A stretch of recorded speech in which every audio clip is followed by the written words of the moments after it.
எந்த தெய்வத்தையும் கும்பிடுறதுக்கு முன்னாடி நம்ம குல தெய்வத்தையே முதல்ல கும்பிடணும். அப்போதான் வாழ்க்கைக்கு நல்ல குணமும் விருத்தியும் வரும். அமாவாசை பௌர்ணமி நாளில் கண்டிப்பா பூஜை செய்யணும். ஒவ்வொரு வெள்ளிக்கிழமை மாலையில் வீட்டில் விளக்கு ஏற்றுங்க.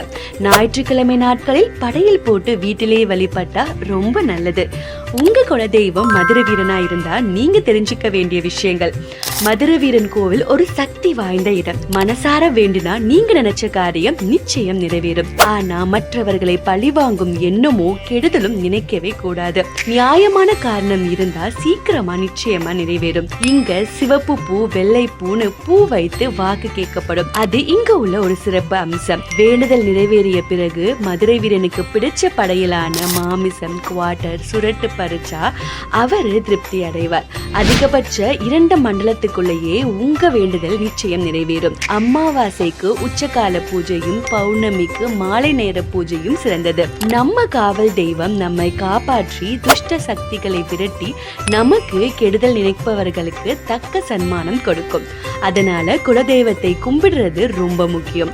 அப்படி செய்தா வாழ்க்கை நல்ல பாதையில் போகும். நீங்களும் உங்கள் குடும்பமும் மென்மேலும் வளரும். நீங்க நினைச்ச காரியம் நிறைவேற ஒரு முறை இந்த கோவிலுக்கு வந்து தரிசிக்கவும். உங்க குலதெய்வ மதுரை வீரன்னு தெரிஞ்சும் இன்னும் எங்க போய் வழிபடுறதுன்னு தெரியலையா?